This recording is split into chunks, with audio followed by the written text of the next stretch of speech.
Today we have UF Lead Manager Jessica McLane, who will discuss FMLA processes for caregivers.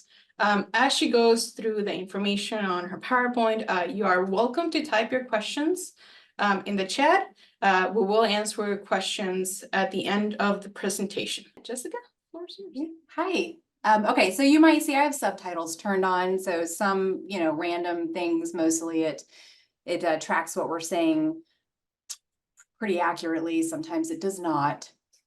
So I am Jessica McLane. I go by Jess. I am the leave manager here in UF Human Resources.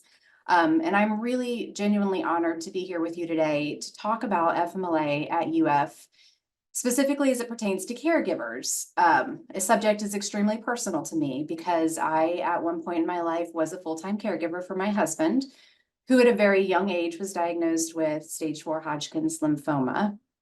I am happy to say that 12 years later, he is well and I hope happy, but the after effects of the stress of providing care, not only for him, but for our 3 young children at the time, and trying to provide medical information to extended family, took a much bigger toll on my mental health than I had expected it to. And even though this is not directly related to FMLA, I would encourage anybody that is with us today that is currently a caregiver in any capacity to reach out to EAP. It's a fantastic benefit that UF offers. Nadia is going to drop the link for that in the chat for you. So being a caregiver, it includes, it's assuming responsibility for providing physical, emotional, and sometimes even financial support for somebody who's really unable to care for themselves due to illness or some sort of disability. Caregiving encompasses a wide range of tasks. So it could be assisting with daily living activities, managing somebody's medical needs, providing transportation. Caregivers also play a very crucial role in enhancing the quality of life for the person that they're caring for, often while being faced with their own challenges, such as trying to balance your own needs, like managing your own stress and navigating complex healthcare systems. It's a role that requires compassion, patience, and dedication. So pat yourselves on the back. The ultimate goal of a caregiver is always to improve the well-being and independence of the ones that they love.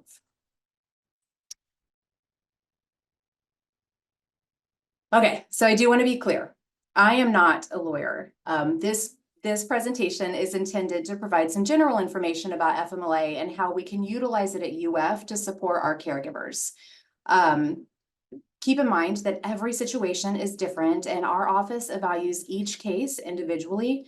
I also want to say that if you do have any questions about your specific and private situation, please reach out to our office instead of putting it in the chat. If you do, you might be inadvertently disclosing some personal information about yourself that you don't want others to know. UFHR does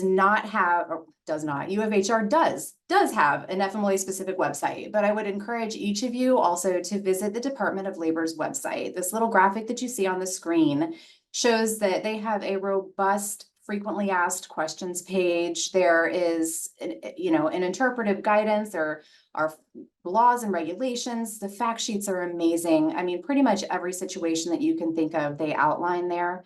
So I would encourage you to go visit that website too. If you will learn everything that you did and didn't want to know about FMLA. So what is FMLA? Well, FMLA stands for the Family and Medical Leave Act. It's a U.S. federal law that was enacted in 1993. And every time I hear that, it makes me feel crazy because it wasn't that long ago. It provides eligible employees with unpaid, job-protected leave for specific family and medical reasons. FMLA will allow an eligible employee to take up to 12 work weeks of leave during a 12-month period for reasons like the birth, adoption, fostering of a child, caring for a seriously ill family member, or for your own serious health condition. It's important to note that the definition of family for the purpose of FMLA is different than UF's definition of immediate family. So UF has a very robust definition and includes people like your brother, your sister, your grandparents, your grandchildren. the Department of Labor defines immediate family member as your spouse, your child, or parent of the employee. FMLA can be taken for a continuous leave of absence, which is a period of time in which the employee does not work at all. And this is particularly important to note for caregivers. Most, not all, but most UF employees that are eligible for paid family leave for a medical leave of absence are only allowed to access that paid family leave benefit if the leave is for a continuous period of 15 days or more. We'll talk a little bit more about paid family leave later, but you have to remember the continuous leave part for paid family leave.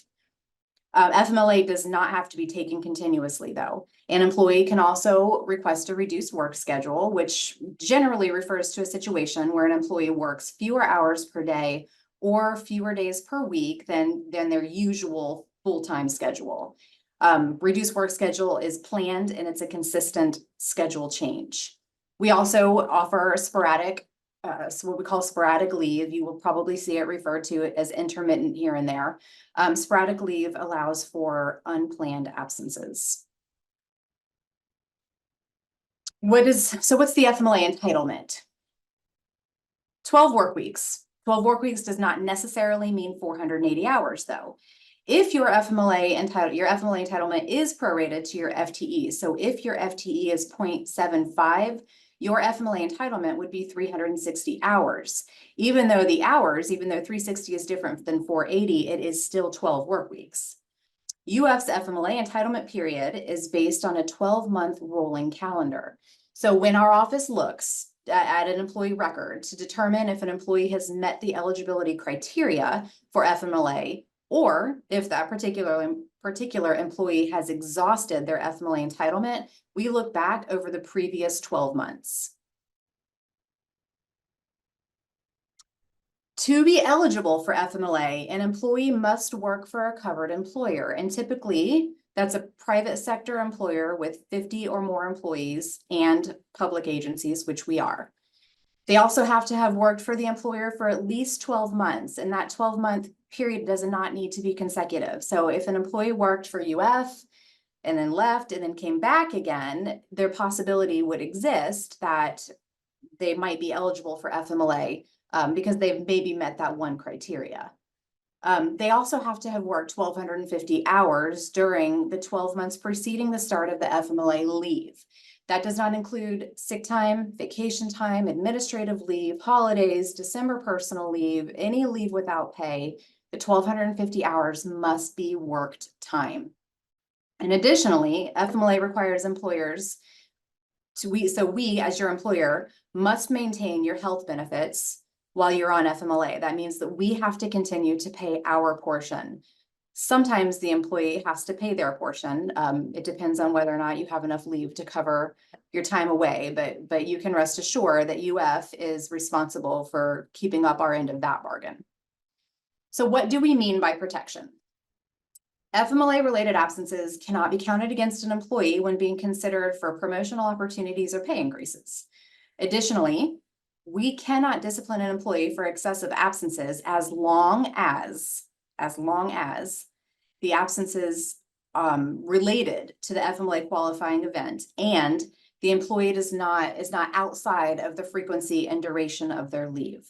So I know in our office, we get a lot of questions about this. And if anybody in the room has questions about it, save them up. We're going to answer questions at the end. I know that part can be a little bit confusing.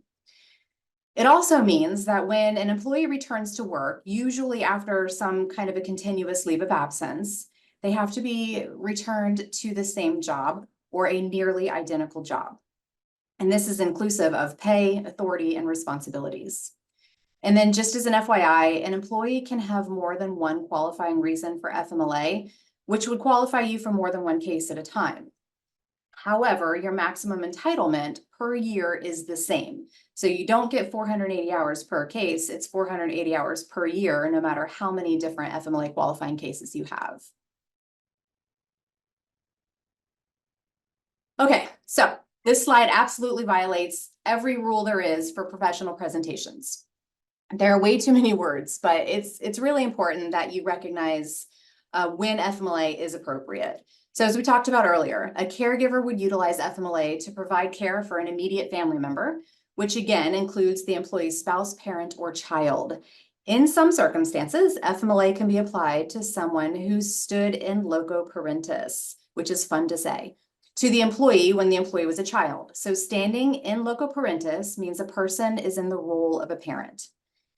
Now, under FMLA, a parent can be the employee's biological, adoptive, step, or foster parent. It doesn't only mean your biological parent, or it could be somebody who stood in loco parentis.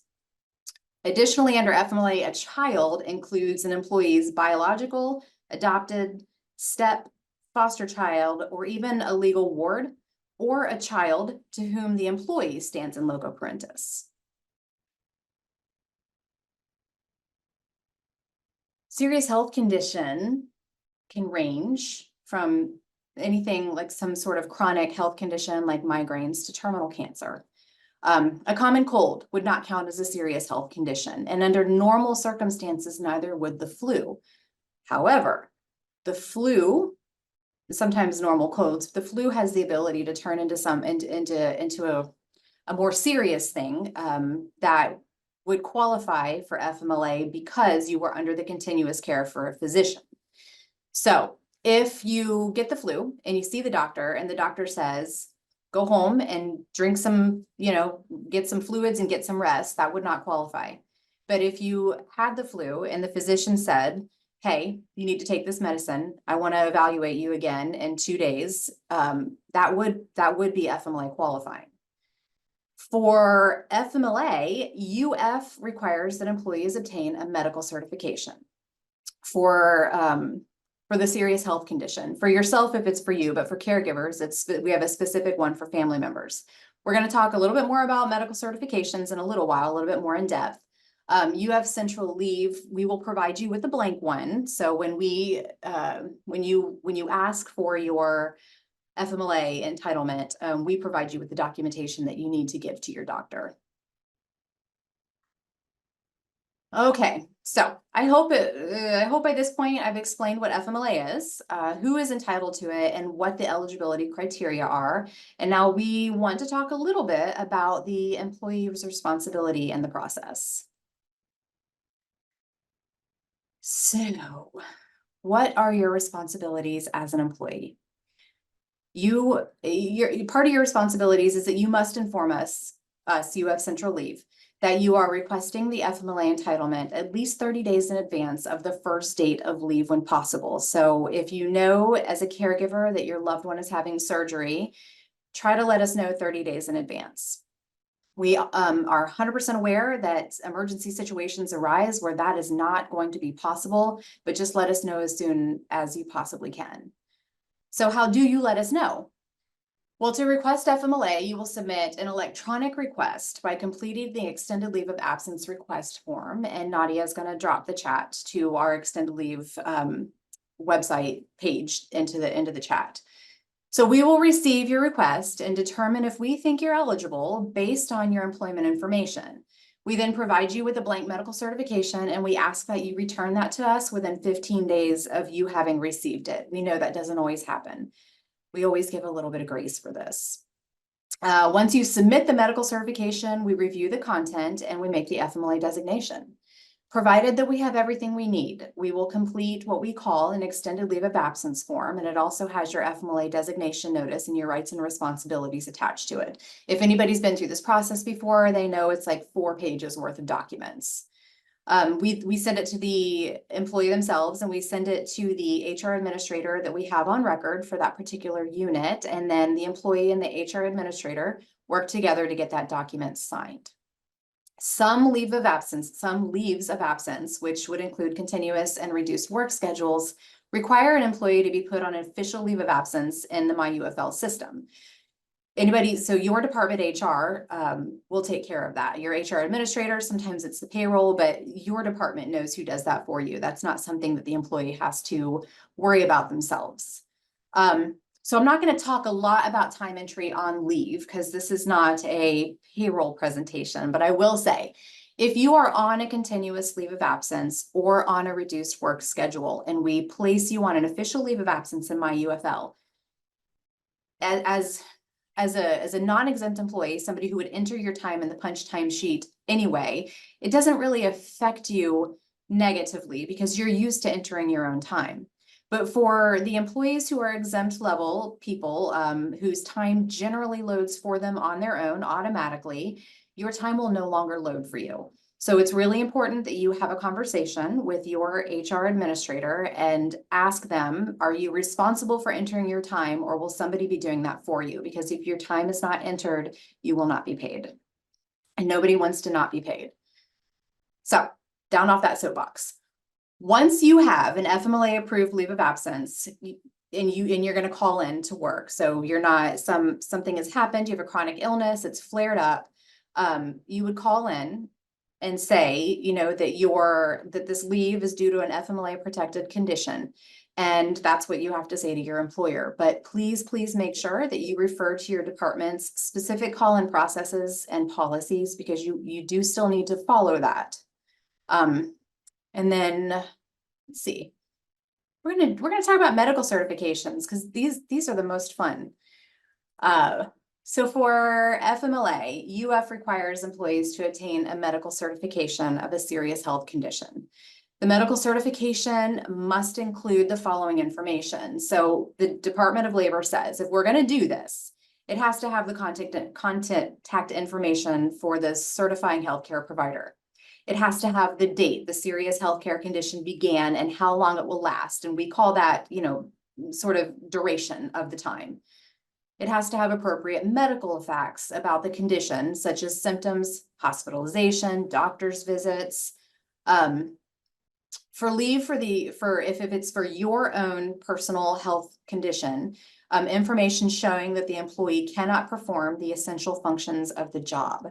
For our caregivers, a statement establishing that the family member needs care, an estimate of how long that leave is needed, or for leave that needs to be taken in short blocks of time. So let's just say sporadic, an estimate of how much time will be needed for each absence and how often absences may occur. And in our office, we refer to that as frequency and duration. We also need information establishing the medical necessity for taking this kind of sporadic or intermittent leave. UF Central Leave will provide, like I said earlier, will provide you with a blank medical certification specifically for your family member that their physician will fill out. But there's a portion of that medical certification that the employee needs to complete themselves. And at the top of that form, and I should have had one to show you, but at the top of that form, it asks for what you as the employee, who's the caregiver, would like to request. So we can honor, in most cases, your request as long as it doesn't exceed what the physician says the person you're caring for needs. So if you say to us, I need 3 weeks of continuous leave, and the physician says that the person only needs to be cared for 4 hours a day, we're not going to honor that. But if the physician says that the family member needs 24 hours, 7-day-a-week care, and you tell us that you probably only need 1 to 2 days a week, we will honor that, because we don't dictate to you what your care schedule is for the person that you're caring for. I will tell you that the most frequent delays occur in the process because the medical certifications are not completed fully, and we have to go back to the physician's office, which we're happy to do, or we have to reach out to the employee and say, hey, this isn't completed correctly, or this information isn't there. So, you know, I'm telling you this just to say most physicians will send the medical certification directly to us, but I always say to people, please ask them to look at it and have a conversation with them and tell them exactly what you need, so that it sort of helps speed this process up a little bit. You should also know that your medical information is always kept confidential. We don't share it with your departments, with your colleges, with your supervisors, with your units, with other units here in UFHR. It's completely confidential. FMLA is not a paid leave of absence. There's a lot of confusion about that. It is a protected leave of absence. Employees can use their own sick, vacation, combination of both, or even leave without pay while on FMLA. Some employees may be eligible for paid family leave if they are on a continuous medical leave of absence for 15 days or more. The only time you are eligible for paid family leave, which is a benefit that UF provides for a medical leave of absence, is if it is FMLA qualifying. So a little bit about paid family leave. It's a benefit that UF provides that allows eligible employees up to 8 weeks of paid time. Once you have met what we call a 10-day waiting period. So what we say is we're going to give you up to 8 weeks of paid time for a full-time employee. That's 320 hours. For the first 10 days of your leave, we ask that you enter your own leave. So your own sick, your own vacation, leave without pay, combination of it. That's a 10-day waiting period. And after those 10 days, we will begin to give you paid family leave. And that is why the continuous leave period needs to be at least 15 days. Because if you have a continuous leave of 2 weeks, you're using your own leave anyway. So you wouldn't need paid family leave. That benefit is extended to eligible employees every 2 years. I don't know if we have any GAs in the room. If we do, because GAs don't generally work a 1.0 FTE, meaning a full-time schedule, then we allow the GAs once a year, the paid family leave. So as a caregiver, you could be eligible for paid family leave if, again, like I said, you're on a continuous leave. I know I keep saying that. But what this also means as a caregiver is that you must not work.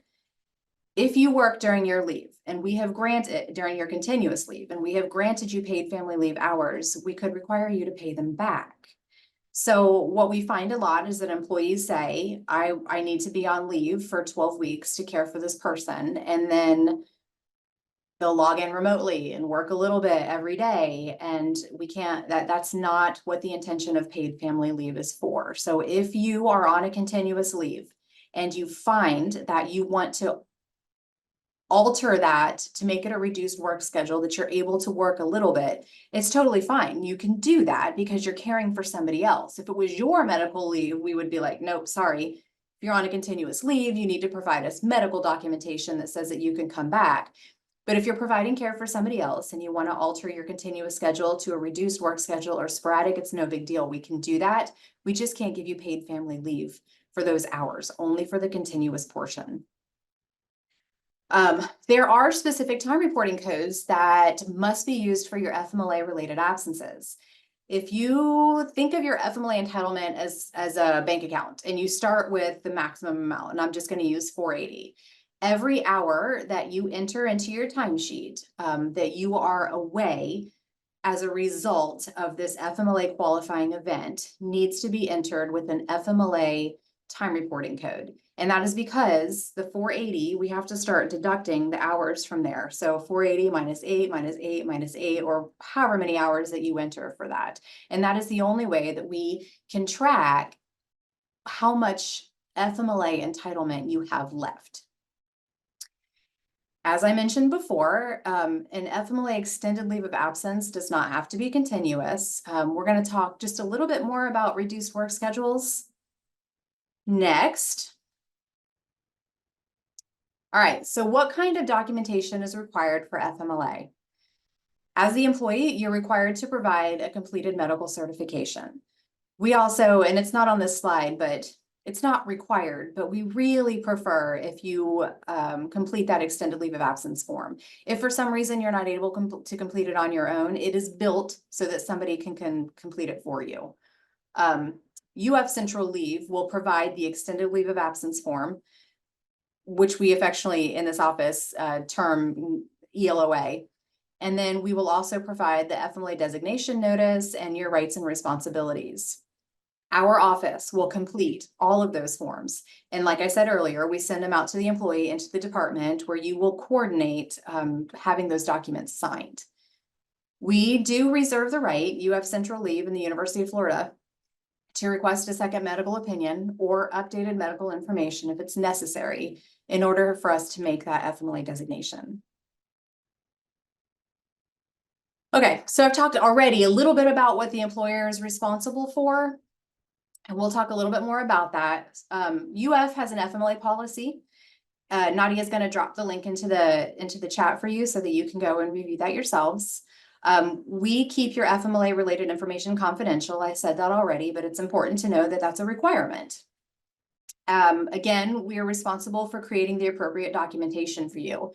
Your supervisors and department leadership and HR administrators are responsible for reviewing and signing the required documentation and then providing a copy of those signed documents to our office.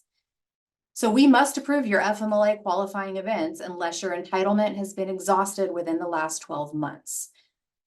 Let me briefly explain what that means. It's possible that you would have been on a 12-week leave of absence where your FMLA entitlement was exhausted. Well, that doesn't mean that for the whole rest of your time at UF, because we want you to be here as long as you're happy, that you would no longer have FMLA. It just means that you would have to wait until the first day that you begin that entitlement the following year for your FMLA to regenerate. And I can hopefully explain a little bit more about that if people have questions and you don't understand. I lost my place. Okay, so the extended leave of absence form that I referenced, we talked about that. We call it an ELOA here. It's not giving you, your supervisors are not signing it because they're giving you permission to be on leave. They're signing it because they're acknowledging the terms of your leave. So every once in a while, a supervisor will say, you know, I don't agree with this and I'm not going to sign it. And it's unfortunate. And thank goodness we don't have many, but it's not, we don't have a choice as UF, as your supervisors of central leave. We can't say that you're not entitled to FMLA. So we are also required to keep accurate records of your FMLA entitlement, and this includes the required documentation, as well as certifying that your FMLA has been entered appropriately in your timesheet. And when I say we as employers, I don't mean central leave. I mean supervisors, I mean payroll processors. That is a responsibility that we all have. This is an area that we can use the most help from the employee in. So we really rely on employees and their departments to ensure that FMLA time is being reported accurately and that an employee is not going over their 480-hour entitlement. And there are multiple reports that can be run that will show you how much time an employee has used.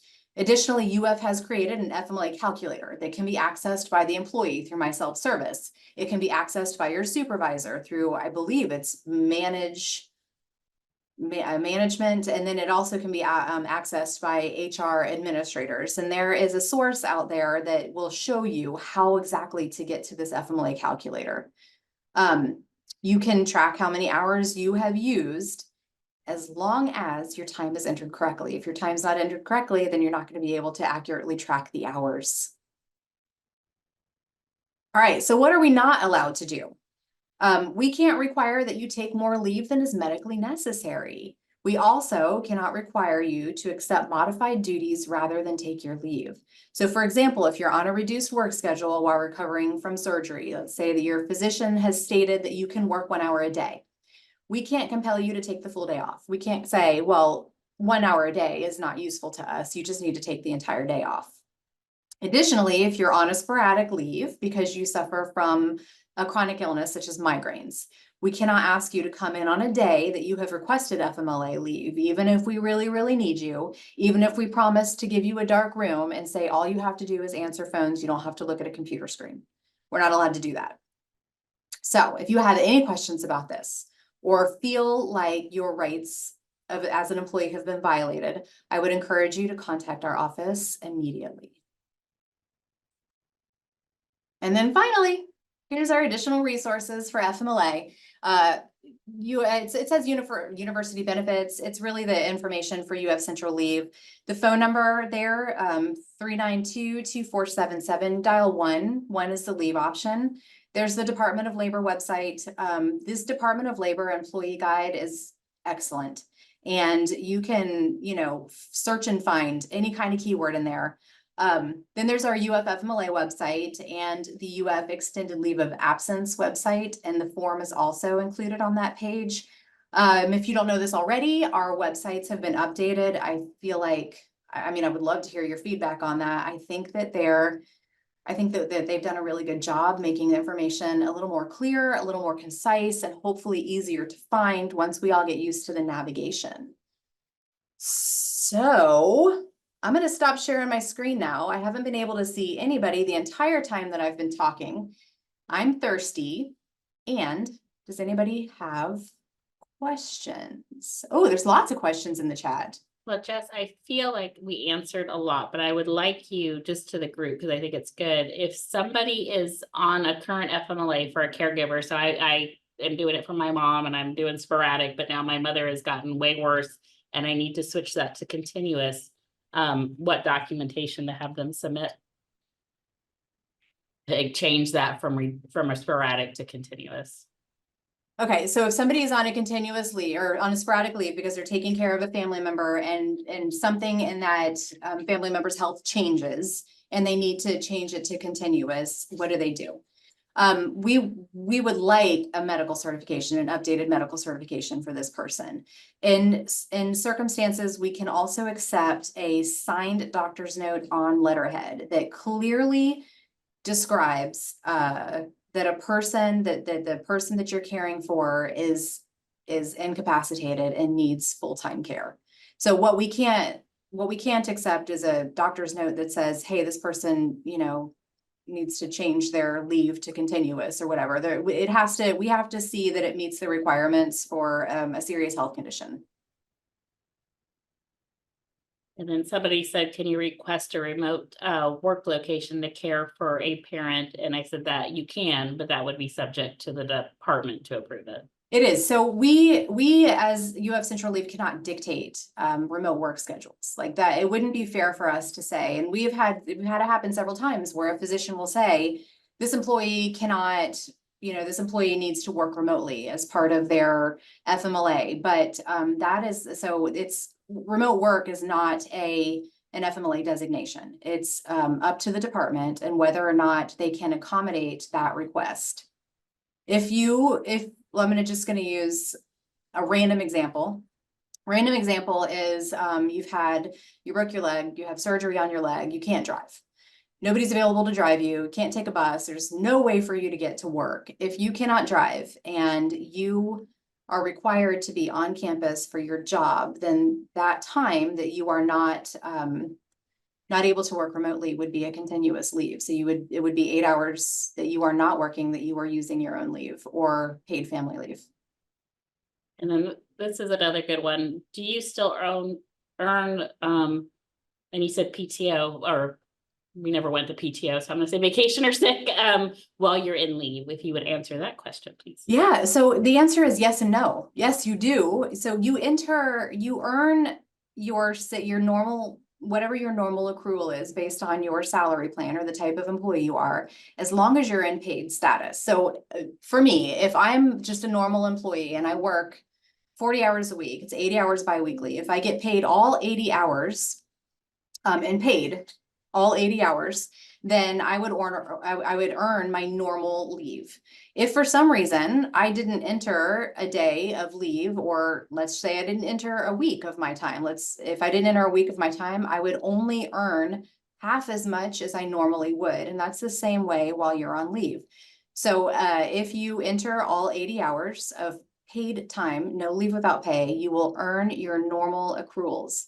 But let's just say you don't have enough time while you're on leave to cover a full 80 hours. If you only entered 20 hours a week and you entered 20 hours of leave without pay, as a Teams employee, full-time Teams employee, rather than earning 4 hours of sick leave, you would earn 2 hours of sick leave.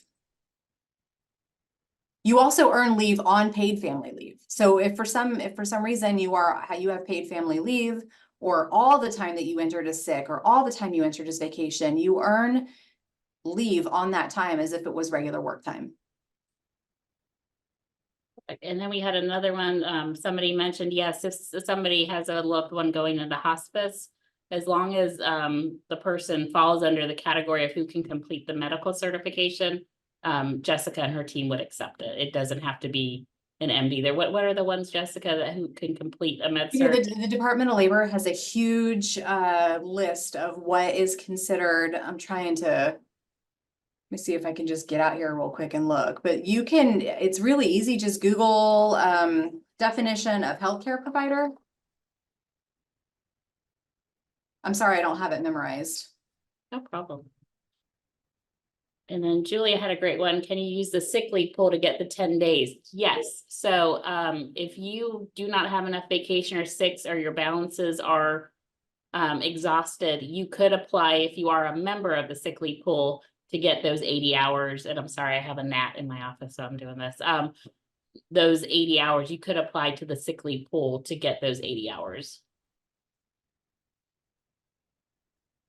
Okay, and so I just put what the FMLA defines healthcare provider as in the chat for everybody to read.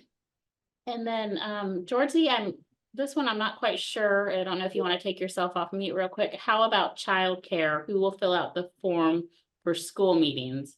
Are you talking about if you're taking care of your own child, or Sorry, on the website, your new website, it says under condition definitions, qualifying existences, like arranging for childcare or attending a school meeting. So I was not sure if, like, how does that relate, and just a little bit, if you can open that up a little bit. Absolutely. So you're talking about a qualifying, I always say this word wrong, exigency, and that's for military only. So if you have a person that's in the military and they're going to be deployed, and that you need to help care for a child of theirs, that's what the exigency is. That is not for, so as you know, I'm a parent and my son has a meeting at school, that would not be FMLA qualifying. And then we had a good one about if somebody's biological parent or their parent is in another country, would you get FMLA? Absolutely. We can have med certs filled out by other doctors in other countries. We may need assistance in having it translated if it's not in English, but Jess and her team will 100% accept a med cert. And we've had that happen where families had to go back to, their country to be able to care for their loved ones. I saw a question here earlier about parental leave. If we're having a baby and my husband works at UF as a postdoc, what is the longest time that he can ask us? So postdoctoral, Edwin, I think the question is how long is a postdoc allowed to request off for family leave? Postdoc associates that's one of those employee classes or employee types that are not eligible for like paid family leave, as in the 8-week program of paid family leave, but could be eligible for FMLA depending upon, they have to meet the criteria, and it would be 12 weeks.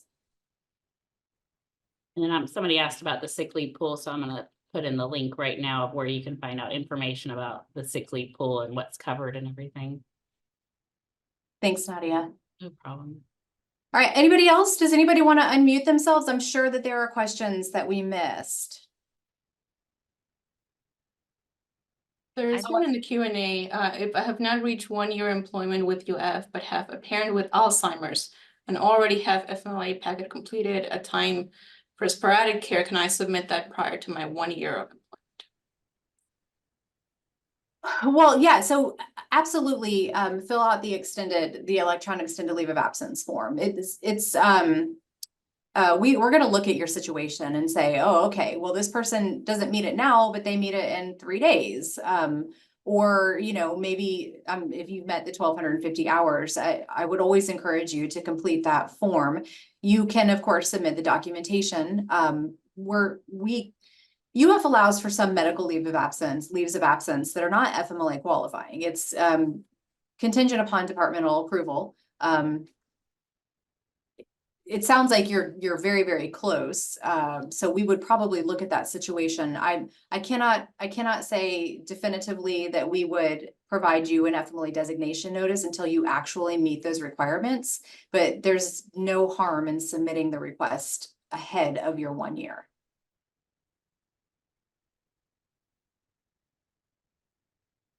This is a really quiet group. Is that it? Did we do that well? We answered all the questions? No, we have a couple. Good. It says, I'd imagine UF takes a while to process the FMLA paperwork. What should employers do, or what documentation is needed if they cannot wait for the paperwork to go through before starting leave? That's why I That wanna give happens. a shout out to Jessica though, because her team, once they have the med certs, are very quick on getting those things done. But yes, Jessica, go. So I want to give a shout out. That does not happen very often. Yeah, well, and sometimes these things happen retroactively, right? So, if you know that you have, if you've been told that you have, that you're approved for FMLA, what we ask is that you record the time that you are missing as time worked until you get that paperwork that says your FMLA has been approved and, this is how many hours you have in your designation notice. So you can record it as time worked and then go back and change that time that you've entered as time worked to an FMLA qualifying leave. Also paid family leave is part of that as well. Paid family leave, the way our current system works is we have to award all those hours manually. And if I awarded somebody paid family leave hours in this right now today, the person would not have any access to those hours until payroll ran again, which for us is Friday. Leave balances accrue over the weekend, so you wouldn't actually see any of that time paid family leave specific until April the 1st. So imagine what that looks like for somebody whose paid family leave has been awarded to them on the first day of a pay period. At that point, they're looking at, almost 2.5 weeks before they have access to those hours. I'm not sure. I think I feel like I went off a little bit on a tangent, but hopefully you understood that if your FMLA paperwork is not in place, but that you have already been told, like if you don't have the approvals, but you've already been told that your FMLA has been approved, you can record it as time worked and then go back and change those time reporting codes. Another question is the 8 weeks of medical leave and parental leave the same 8 weeks? So the 8 weeks is paid family leave.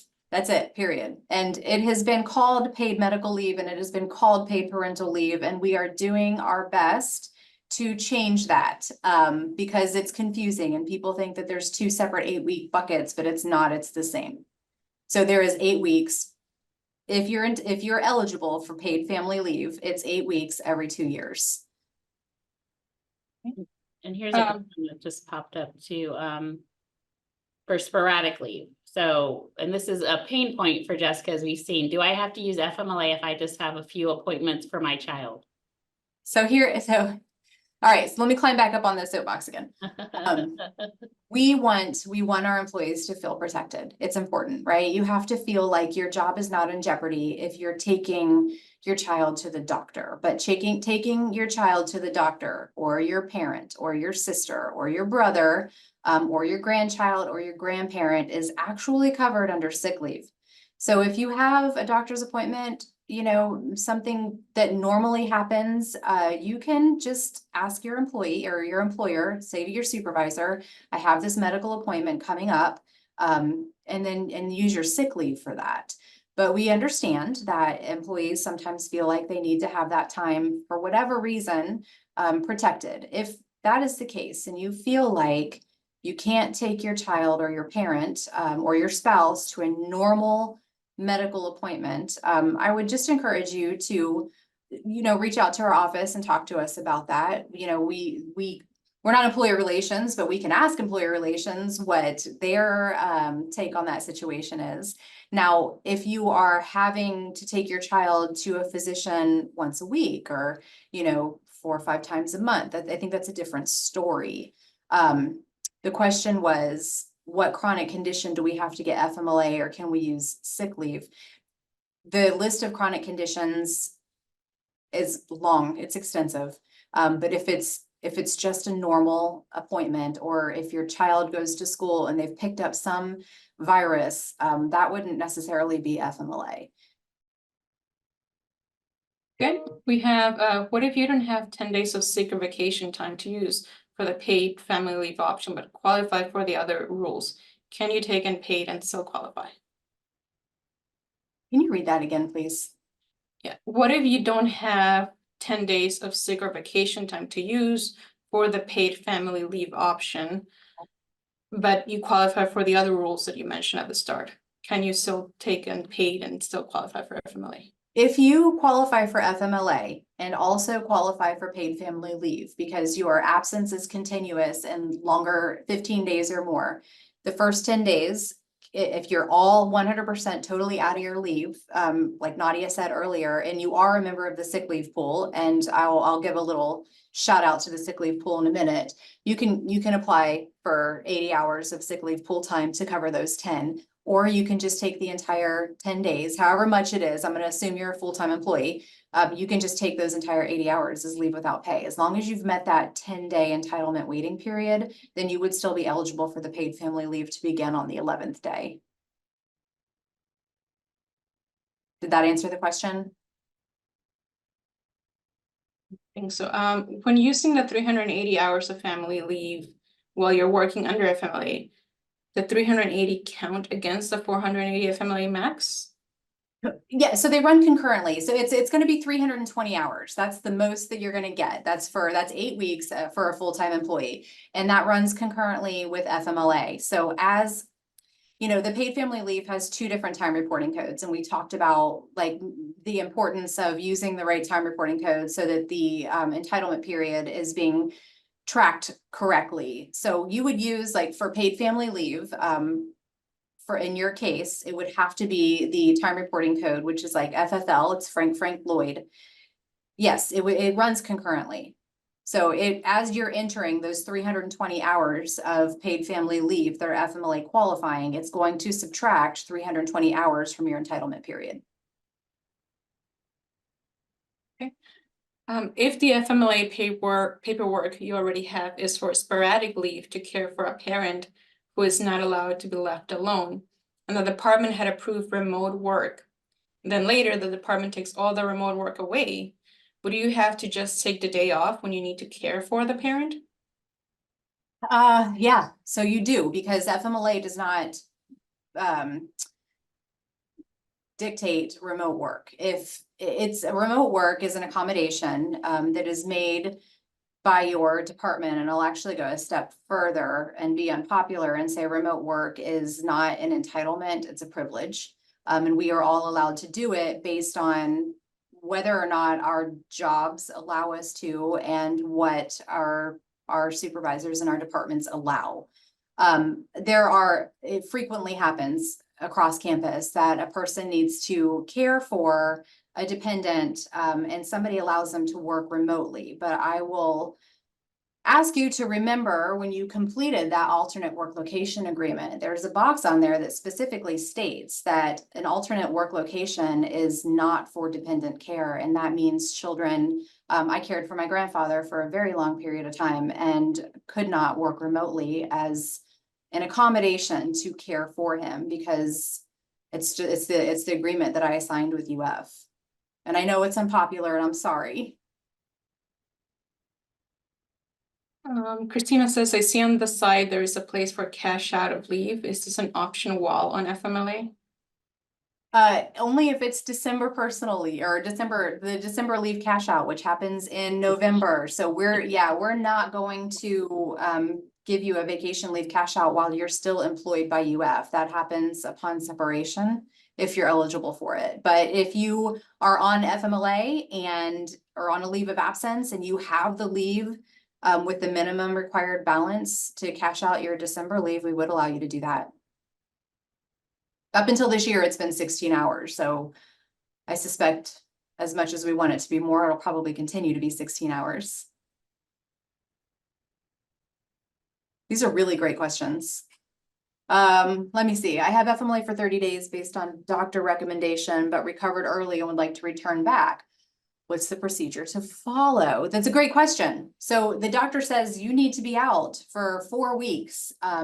If you are out for your own medical, like your serious medical condition, you must provide us with a medical release. We send you that FMLA return to work form that we created. You can also send us a signed doctor's note on letterhead stating that you're eligible to return to work. That would be if you're returning early or if you're returning on your normal date. Nobody should be allowing you to return to work. If it's your personal health care, like your personal medical serious condition, nobody should be allowing you to return to work before that medical release is received. It's not the same for a caregiver though. So for a caregiver, again, we're not going to dictate what your caregiver schedule looks like. So if your physician says you have to be out of, or if the physician has said that your person needs to be cared for 24/7, and you have asked us for 4 weeks and we have granted you 4 weeks, but you want to come back after 2, that's no problem. It just will affect the amount of paid family leave that you're eligible for and when you can use that. I think we've answered all the questions. I posted a link on the chat to a survey, so if you guys have, it shouldn't take longer than 4 minutes to complete, so if you guys have a moment, please, before you head out, just click on the link. Okay, any more questions? Any more questions? Let's give it a minute. I'm really encouraged that so many people spent their lunch hour today. I think we have a real need across campus to educate about FMLA. Let me see. Okay, Tina, is there a limit of days you have to be out of work that you can request a note for return to work note from the physician? Tina, are you talking about just in general? Like in general, like if you don't have FMLA protection and you're out of work? Yes. Is that a yes? Yes, okay. So for FMLA, you have to follow, we ask your doctor for frequency, specifically because we have to give your department something to manage to. So if the physician says that you're going to be out of work, 1 day a week, and you're out of work 2 days a week, or you're out of work 3 days a week, then your department can request documentation, a doctor's note, that explains those absences or excuses those absences. They cannot for the 1 day a week because that's protected. If you're not on FMLA and you have 3 absences within a 30-day period of time, and that doesn't mean January 1 to, how many days are in January? 30 days, 31 days. Anyway, that doesn't mean January 1 to the end of January. That means like a 30-day sort of rolling period. So if you are absent 3 days within 30 days, and it doesn't have to be for an entire day, then your department can request a doctor's note. You can provide that to your department directly if you want to. If you're not comfortable giving that doctor's note to your department, then you provide it to central leave. Oh, excuse me. You provide it to central leave, and we will let your department know that we received a note that excuses those absences. To be clear, though, it doesn't mean that you can't still have a conversation or be talked to about, be coached. There's the word I'm looking for. It doesn't mean that we still can't be coached about excessive absences. Just because you have a doctor's note doesn't mean that it protects you. And then Linda had a quick question, if we just do it in the last 2 minutes. She's got a ton of sick hours. Her mother needs her 2 days a week. Does she need to do FMLA? And the answer would be, it depends. It does depend, Linda. Yeah. So 1,000 hours of sick leave. I hope that means that you have not been ill a lot. That would be my hope. Do you need to have, is it 2 full days a week? Do you need to have that time protected? The answer is yes. You would want to complete the extended leave of absence request form. We'll ask you for the medical documentation. A lot of people, have great relationships with their department, and they say to their person, hey, I need to take 2 days off a week to care for my mother. I have plenty of sick time to do it. The department will say, yeah, sure, that sounds good. Just be aware that that time is not protected for you. So it can be counted against you and your UF engage as excessive absences, even if you have an email that says they, are going to let you do it.